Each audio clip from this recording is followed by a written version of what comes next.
A weary homeless father gave his only coat to a shivering, elegant stranger at a snowy bus stop. He had no idea she was a powerful, lonely CEO who would change his life forever. This heartwarming, life-affirming story will make you believe in kindness again. Watch till the end and share if it touched your heart. The wind cut through New York like a knife that night. The kind of cold that finds its way into your bones no matter how many layers you wear. Snow drifted steadily from the heavy gray sky, softening the sharp edges of the city and quieting even its usual roar. At a lonely bus stop near 56th and Madison, beneath a flickering street lamp and the faded remnants of old posters, stood Henry Miles.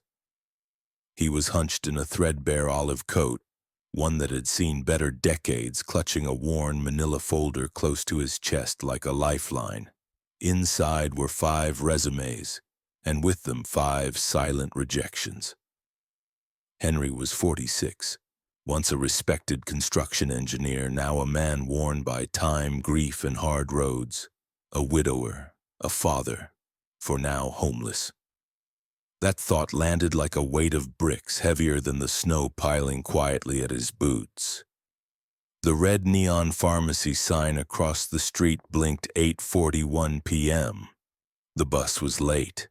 Cold had crept in through the seams of his worn shoes, climbing like ivy into his bones. And then she appeared. A woman, maybe early 30s, business heels clicking too sharply against the frozen pavement, bare legs, no coat. Her wet hair clung to her face, arms wrapped tight around her blouse like she could will herself warm. She stopped beneath the same awning as Henry, her breath short and shallow. He tried not to look.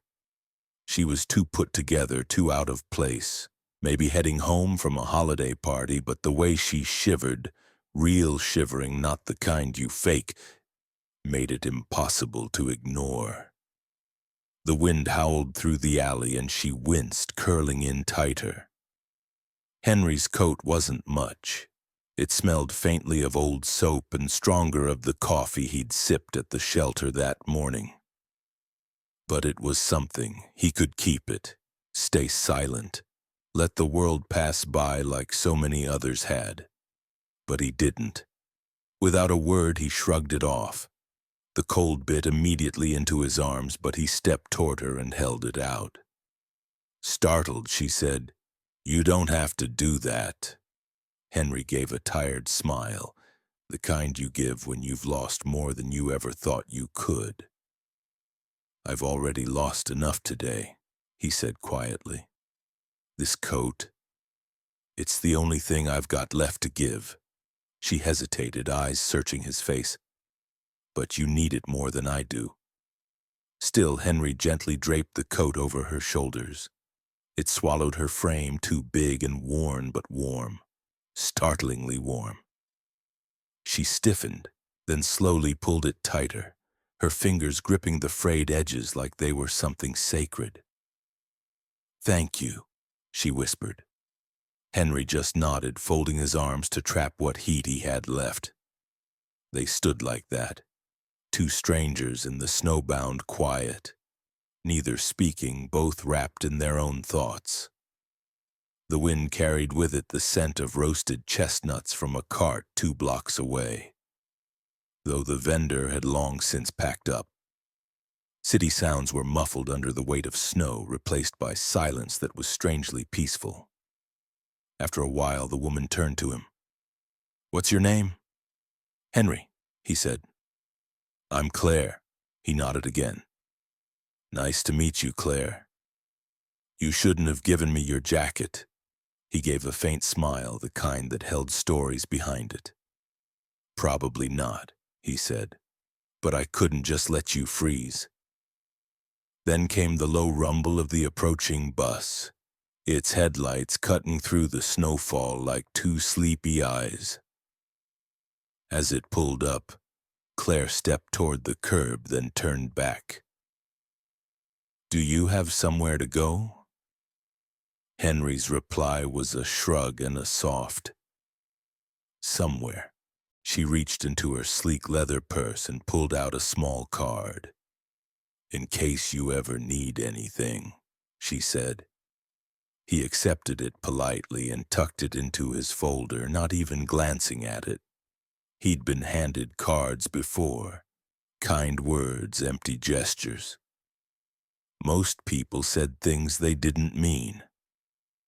Claire stepped onto the bus, then looked back one last time, the coat wrapped around her like armor borrowed from another world. Henry watched until the bus vanished into the snowy distance. The cold nipped at him again, but it wasn't the only thing that made him shiver. There was something else, something small, quiet, powerful. Hope. He turned and walked into the night, slow and steady, down streets that had grown too familiar. The snow kept falling as Henry wound his way through the back streets of the Bronx. He moved slowly, not from exhaustion, though he was plenty tired, but because there was no reason to hurry. No one was waiting. No light left on in a window. Just the cold familiarity of his old truck tucked behind a long-abandoned warehouse with peeling bricks and rusted loading docks. He reached it just after 9. The '98 Chevy was coated in frost, tires half buried in snow. The heater had given out last winter, but Henry had adapted. He always did. A nest of wool blankets, an old pillow, and a faded lunchbox made up the essentials of what he now called home. He climbed in, closed the creaky door behind him, and sat in silence for a while. The kind of silence you feel in your chest more than hear in your ears. From the glove box, he pulled out a small tin box dented at the corners and opened it like a ritual. Inside, a photograph. Time had softened the edges, but not the memories. His wife Lily beamed with that open-hearted smile of hers, the one that made everything seem a little lighter. And beside her, their son Noah, about 7, with a gap-toothed grin and untamed hair. Henry stared at them for a long moment. "Good night, Lily," he whispered. "Good night, Noah." He leaned back against the cold window, letting memory wash over him like the snow outside. He hadn't always lived like this. Once he was Henry Miles, structural engineer. He built things, bridges, schools, homes that other people made memories in. He built a life with Lily, who taught kindergarten and smelled like cinnamon and old books. Their son had her laugh, pure and unfiltered, the kind that could break tension in any room. They weren't rich, but they had been content. They had Sunday pancakes, backyard picnics, and Friday night movie marathons on the couch under a quilt Lily's grandmother had made. They had plans. Then came the cancer. By the time they found it, it was already stage 4. 9 months later, Lily was gone. Henry quit his job to care for her. Afterward, the bills came like waves, insurance lapses, rent overdue, groceries bought on prayer. They moved, and then moved again, until one day it was just him, Noah, and the Chevy truck. Still, Henry tried to shield his boy. He turned the back seat into a spaceship at night, soup into grand feasts, and parking lots into treasure maps. Every morning, Henry shaved with cold water in gas station bathrooms, his shirt ironed and tucked in because, as he once told a shelter worker, "My son needs to believe things can get better, and I need to look like I believe that too." But last fall, the bottom fell out. A social worker stepped in, said Noah needed stability, a real bed, a place to do homework. Said Henry was doing his best, but it wasn't enough. And Henry, with tears he couldn't hide, signed the papers. "Just for now," he'd whispered to his son, "I'll come back for you." Every day since had been a climb. Job applications, workshops, code books from the library, notes scribbled in margins trying to find a way back to who he was. Tonight that climb felt further than ever. He pulled the blanket over himself, the cold reaching through every layer like time itself. He thought of Claire, of her surprise when he offered the coat, the way she'd pulled it tight like it meant something. Maybe she reminded him of Lily. Or maybe he just needed to believe he could still be a man who gave more than he took. Outside, the snow kept falling. Inside, Henry Miles closed his eyes, his breath fogging up the cracked window. He didn't have much, but he still had himself. And tonight, maybe. That was enough. Claire stepped into the quiet lobby of her building, the warmth inside wrapping around her like a cashmere shawl. The doorman offered a courteous nod, but she barely acknowledged him. Her heels clicked softly across the marble floor, each step echoing in the stillness. She was still wearing the coat. It hung awkwardly on her, too large, sleeves drooping past her wrists, threadbare in spots. But it was warm, warmer than anything she'd worn in years. She didn't realize until she entered her penthouse on the 28th floor how tightly she'd been clutching it. The apartment greeted her like it always did, sleek, modern, sterile. Stainless steel glass and curated art on the walls. No family photos, no clutter, no scent of dinner or sound of a radio humming in the kitchen. Just the low hum of appliances and the faint howl of winter wind pressing against thick glass. She dropped her purse by the door and began to peel off the coat. She was about to drape it over a chair when her fingers brushed something tucked into the inner pocket. Curious, she reached in and pulled out a small piece of paper, soft and creased, its edges curled from time and touch. It was a child's drawing, crayon on lined paper. Two stick figures, one taller, one smaller, stood hand in hand beneath a crooked sun. Between them a red heart floated. Above the heart in shaky block letters were the words, "I love you, Daddy," or Noah. Claire froze. The drawing blurred as her eyes welled unexpectedly. The tremble started in her chest and moved outward like a wave. She sat down heavily on the edge of her cream-colored sofa, the paper in one hand, the coat in the other. Noah. The name sat in her chest like a stone.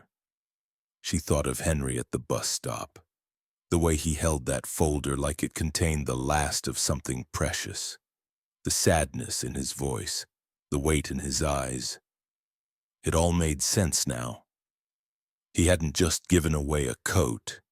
He had handed her a piece of his world, a father, a man who had lost everything, who carried his child's love like a lighthouse in a storm. And still, he gave.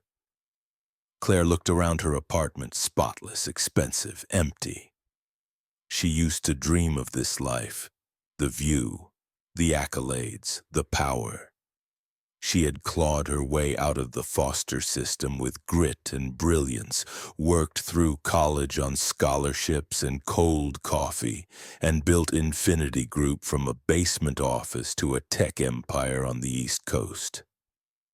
But somewhere along the way, she had forgotten what it meant to need, or what it meant to give. Clutching the jacket tighter, she leaned forward and wept. Not the kind of crying that leaks out in frustration or fatigue, but the kind that cracks something open, something she hadn't touched since she was a little girl. She remembered it like a photo in her mind. Cold steps outside a church, winter wind in her hair, empty stomach. She had been 12, lost, invisible, and then a man, older, worn, offered her his coat. No words, just a smile and warmth. He never came back. But that single act of kindness had stayed with her like a secret flame. buried deep. Now it had returned. Through Henry. And once again it had changed everything. The next morning, Claire sat at her desk, the skyline of New York stretching endlessly beyond the floor-to-ceiling windows of her corner office. A half-full cup of coffee cooled beside her untouched. In her hands, smoothed and refolded for the 10th time, was Noah's crayon drawing. She hadn't slept much. Her thoughts had drifted in and out of memory of coats and kindness, of snow and silence, of Henry. There was something about the way he had offered her that jacket. It hadn't felt like charity, it had felt sacred. Like he needed to give it even more than she needed to receive it. That kind of giving didn't come from comfort, it came from loss, from knowing what it felt like to have nothing. She stared at the drawing, that shaky red heart between two stick figures. "I love you, Daddy, Noah." A soft knock at her door pulled her back. "Come in," she called. Her assistant Rachel stepped in, tablet in hand. "You needed something, Miss Langston?" Claire hesitated, then said with quiet certainty, "Yes." "I need you to help me find someone." Rachel blinked. "Of course. Who?" "His name is Henry. I don't know his last name. He was at the 56th and Madison bus stop last night around 8:30. He gave me his coat." Claire paused, voice soft. "And he changed my life." There was a flicker of surprise on Rachel's face, but she nodded. "I'll see what I can do." Claire looked up. "And Rachel?" "Yes?" "This stays between us." Over the next few days, Claire's request moved quietly but swiftly through the channels of her company. The same team that once tracked elusive coders and international mergers now turned its skills to an entirely different mission. Finding a man without a title, address, or LinkedIn activity in over 5 years. Traffic camera footage revealed a blurred figure in an olive jacket. Bus route data gave them a window. It was slow work, delicate and filled with dead ends. But Rachel returned on the 3rd day with a thin folder and a look of restrained wonder. "His name is Henry Miles," she said. "Used to be a structural engineer, not much on file, no employment records in years. A few posts online asking about jobs. A construction license that expired 4 years ago. No arrest record, just quiet." Claire opened the folder, a copy of an old ID. A paused LinkedIn profile, one photo. Henry, younger, smiling. Behind his eyes, the same weight she'd seen that night in the snow. "Where is he now?" she asked. "One of our guys spotted him near the south end of the Bronx. There's an old pickup truck behind a warehouse. He's been sleeping there." Claire stood. "I want to go." Rachel hesitated. "Are you sure?" "We could bring him here, arrange a meeting." "No," Claire said, firm but soft. "This isn't business, it's personal." An hour later, a black sedan crept through streets lined with shuttered storefronts and snow-slick sidewalks. These weren't streets Claire traveled often, not since college, not since she'd made a promise to never return to where life had once made her feel small. But now, she wasn't here for herself. She was here for a man who had given her a coat. They pulled up beside a warehouse with graffiti-scrawled walls and rusted loading docks. Snow still clung to the edges of an old Chevy pickup, its tires half buried, its body more memory than machine. Claire stepped out into the chill, the scent of cold metal and damp concrete in the air. Her heels crunched softly over gravel and ice. The truck door creaked open. Henry emerged slowly, blinking in the daylight. His clothes were wrinkled, his boots snow-dusted. When he saw her, he paused, eyes narrowing in confusion. Claire? He asked, voice rough with sleep and disbelief. She offered a small, uncertain smile. Hi, Henry. He looked down at himself, then at the old truck behind him. What are you doing here? I came to find you, she said simply. He crossed his arms more from habit than warmth. Why? She took a breath. Because I couldn't stop thinking about what you did. About the kind of man who gives his only coat to a stranger. Henry gave a small, bitter laugh. You didn't have to come all the way out here for that. A thank you card would have done the trick. Claire shook her head. It's not about thanks. It's about not letting something good, something rare, go unnoticed. They stood there for a long moment, two people from different worlds joined by a moment in the snow. You came all this way, he said, voice quiet. Just for that? Claire nodded. Yes, and maybe something more. The next time Claire saw Henry, he was on a construction site on the edge of Queens, shoulders hunched against the cold. A flannel shirt rolled to his elbows, lifting and stacking cinder blocks with the steady rhythm of someone used to being overlooked. She sat in her car across the street for nearly 20 minutes, just watching. There was something humbling about him. His movements weren't rushed, just purposeful. Dust clung to his jeans and his breath fogged the air in steady, even puffs.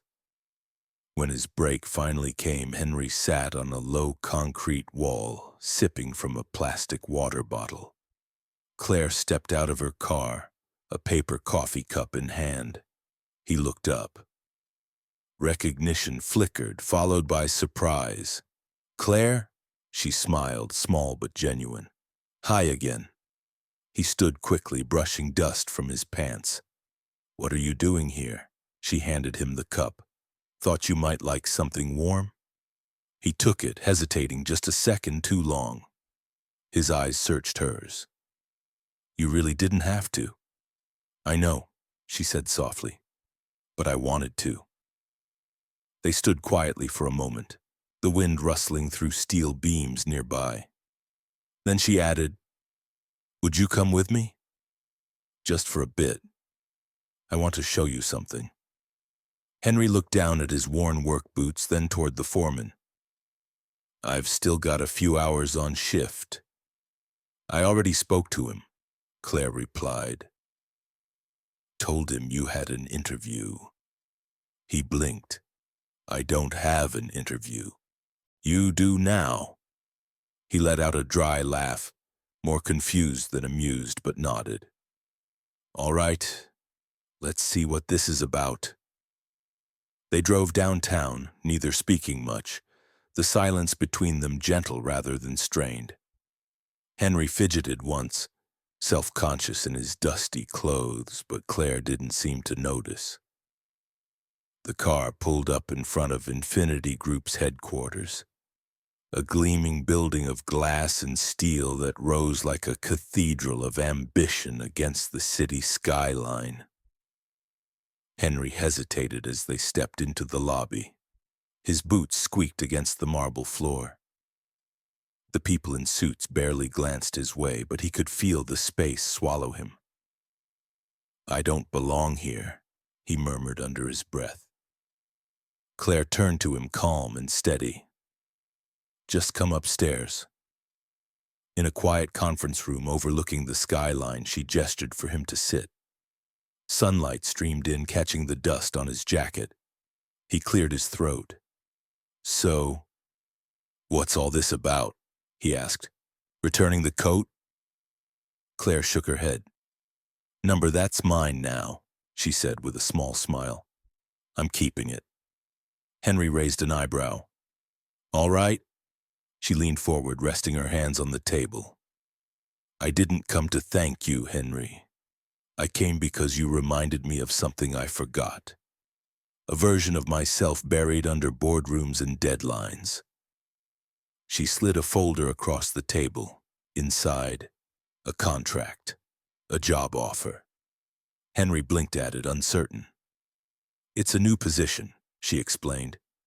Cultural and human values advisor. It's something we've never had before. Someone who doesn't talk numbers or strategy. Someone who talks people, empathy, perspective. He opened the folder, brows knitting together. What is this? I'm not qualified for any of this. I don't have degrees. I sleep in a truck. You were an engineer, Claire said gently. You built things. I haven't built anything in years. You built a moment I'll never forget. He looked away, overwhelmed. Claire, I'm just a guy trying to survive. And that, she said, her voice full of quiet conviction, is exactly why I brought you here. She leaned closer. You don't need credentials to teach people how to care. You live it every day. Henry stared at the paper, his hands trembling slightly. For the first time in years, something stirred inside him. Not fear, not pain, but a fragile, unfamiliar flicker of hope. Henry sat alone on a bench outside the Infinity Group building, the job proposal resting unopened in his lap. Around him, the city hummed. Cars passing, people rushing, lives moving. But he felt frozen.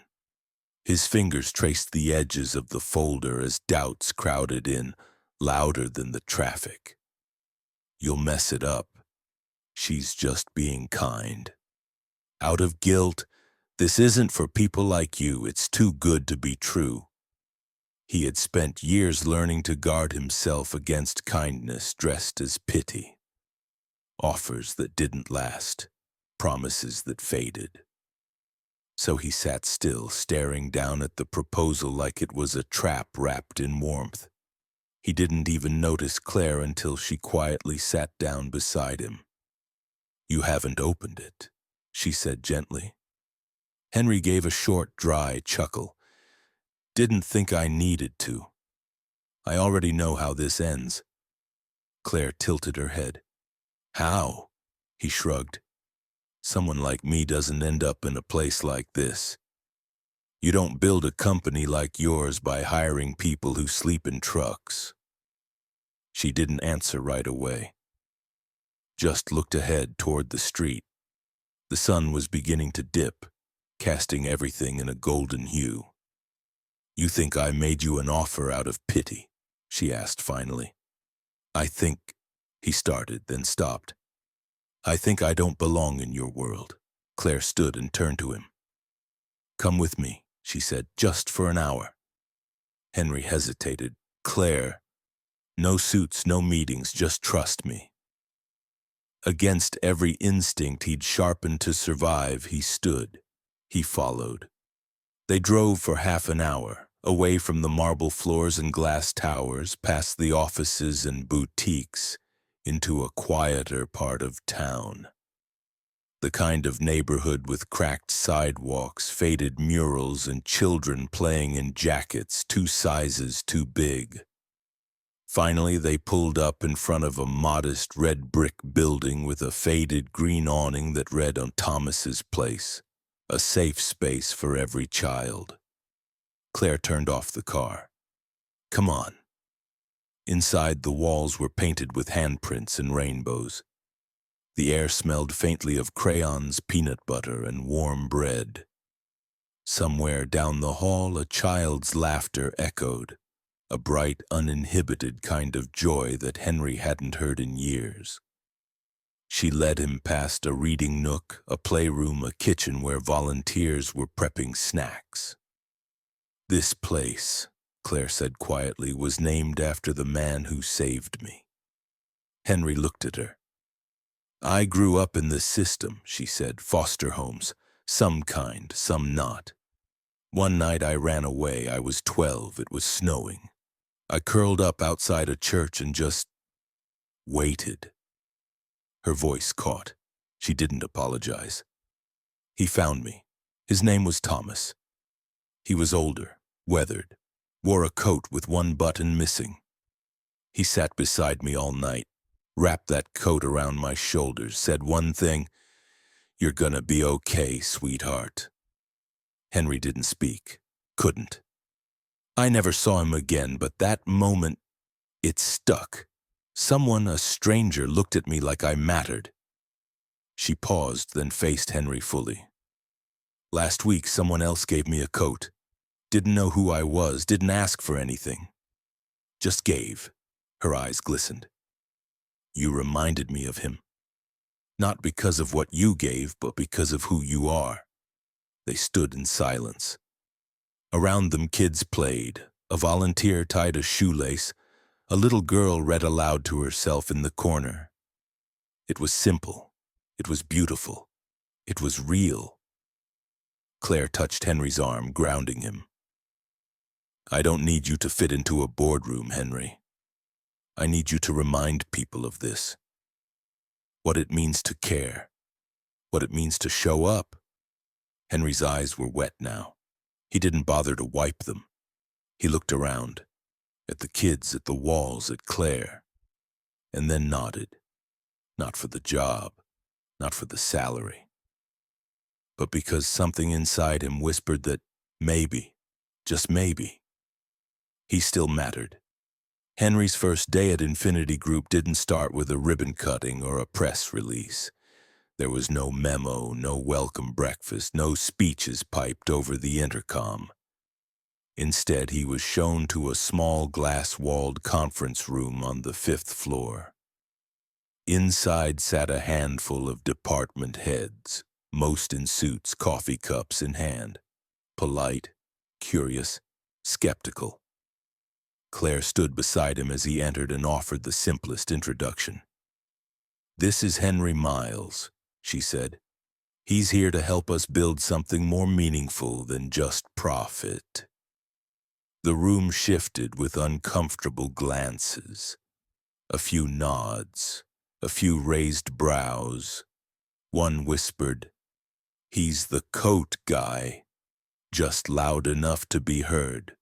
Henry didn't flinch. He didn't try to impress. No slideshow, no buzzwords.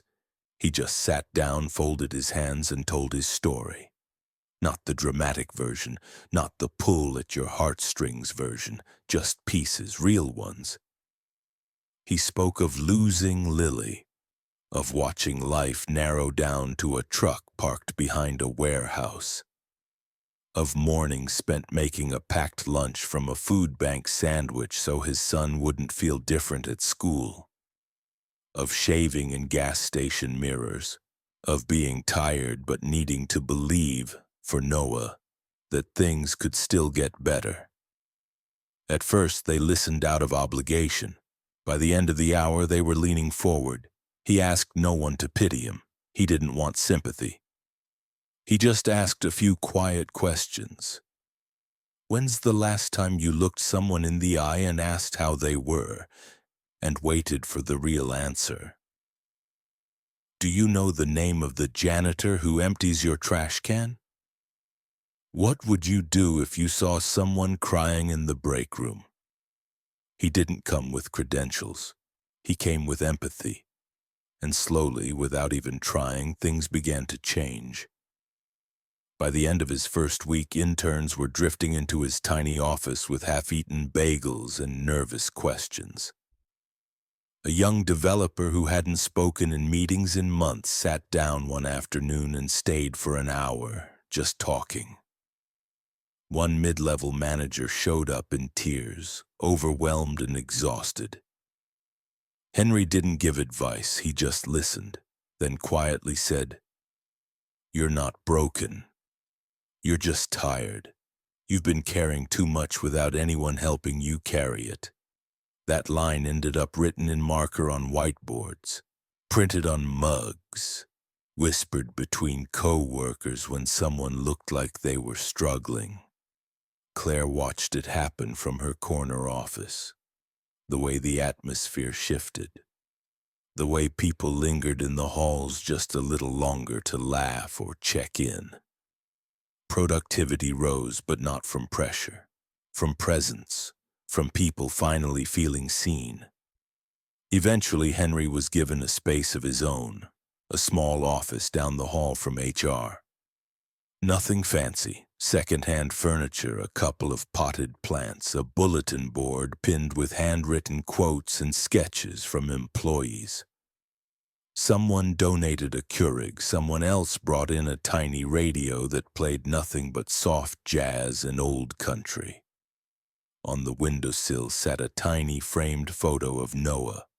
Outside of work, his life started to rebuild too. With Claire's help, and a housing stipend from the company, Henry put a down payment on a modest one-bedroom house on the edge of Brooklyn. It had yellow siding, a front porch with creaky steps, and a small garden that still needed taming. It wasn't much, but it was his. More importantly, it had space for Noah. Now a freshman at a nearby university, Noah moved back in with his dad that spring. Their first dinner in the new house was spaghetti with too much garlic bread, eaten off mismatched plates. Midway through the meal, Noah looked at Henry and said quietly, "You kept your promise." Henry didn't answer. He couldn't. His throat was too tight, but the look in his eyes said everything. Claire and Henry began seeing each other nearly every day. At first it was simple, quick check-ins about his role, a review of a workshop outline, a quiet conversation in her office about burnout or employee morale. But then, somewhere between meetings and morning coffee, it became something more. They started having lunch together, not because it was scheduled, but because it felt easy, safe. Claire would bring her salad and sit on the worn leather chair in Henry's cozy office while he sipped coffee from a ceramic mug painted with the words, "You're not broken, you're just tired." Sometimes they talked about employee well-being, other times about books, old movies, favorite meals from childhood. He told her about Lily's meatloaf and how Noah used to call peanut butter pea butter until he was 6. Claire told him about the books she read as a girl, curled up under scratchy blankets in too many temporary homes. They talked about what they missed, what they regretted, what they were learning to hope for again. Then one Saturday afternoon in late spring, Claire invited him to join her for coffee. Not in the city, but in Brooklyn near Prospect Park. The cafe was small and quiet, with lace curtains and a chalkboard menu. They sat outside, sipping cappuccinos as the breeze carried the scent of lilacs from a nearby garden. "I used to come here during college," she said, "when everything felt like it could fall apart at any minute. This place, it made me feel like I could hold on a little longer." Henry just nodded, quietly honored to be brought into a memory she hadn't shared with many. That day, as they walked back through the park, Claire brushed a loose strand of hair behind her ear and said almost shyly, "You've changed this place, Henry." He chuckled, rubbing the back of his neck. "Nah, I just reminded people what they already knew." She stopped, turned to face him, and reminded me too. A few weeks later, after a workshop on resilience, a young man lingered behind as the others filed out. He couldn't have been more than 22, skinny, pale, eyes rimmed with sleepless nights. He approached Henry slowly, voice shaking. I wanted to say something." Henry nodded gently. "Sure." The young man swallowed hard. "Last month I was going to quit. Everything, life, I mean. I was done." Henry didn't move. "But then I heard you speak," the young man continued, "and it stopped me." Henry's throat tightened. "You said something about how people don't need to be fixed. They just need to be heard.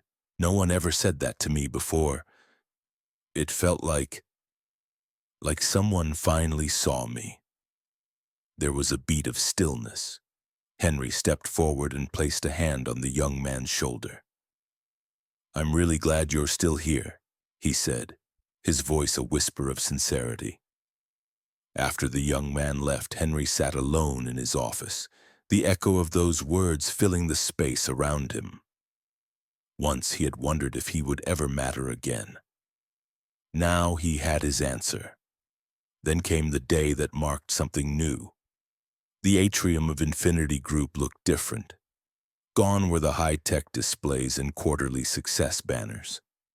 In their place, soft white drapes, strings of warm lights, and a hand-lettered sign that read, "One Kindness Day." Employees dressed not in suits but in their Sunday best stood shoulder to shoulder. On the stage stood Claire, holding a microphone, a quiet smile on her face. "This day," she began, "isn't about metrics or margins, it's about moments." She paused. "A year ago, I stood at a bus stop, alone, cold, more lost than I realized. And then someone, a man I had never met, did something no one else had that night. He gave me his coat." A murmur stirred through the crowd. It was old, worn, but it was everything. "Because it reminded me that kindness, real kindness, doesn't wait for the right moment. It shows up when the world least expects it." She turned and unveiled a glass display frame. Inside was the coat, frayed at the sleeves, faded from use, reverently preserved. Beneath it a bronze plaque read, "One small act of kindness can rewrite a life." Claire's voice broke slightly. "That act didn't just change my night, it changed the course of my life." She turned, eyes glistening. "Henry, will you come up here?" He rose slowly, dressed in a simple borrowed suit, pressed with care. The room erupted into applause as he stepped onto the stage beside her. Claire reached into her pocket and handed him a small envelope. "This belongs to you," she said. Henry opened it slowly. Inside was the deed to his house, official, stamped, real. Gasps rose from the crowd. Claire leaned close, smiling. No more sleeping in trucks. But before the applause could swell again, Henry raised his hand. "I actually have something too," he said, his voice trembling. From his jacket pocket, he pulled a small box. Simple, worn, clearly held onto for a long time. He looked at Claire. "You said this coat changed your life," he whispered. "But you changed mine. Gave me back my name, my son, a roof, and hope." He opened the box. Inside was a silver ring, not flashy, just quietly shining under the lights. "I kept it in the coat pocket," he said, voice cracking.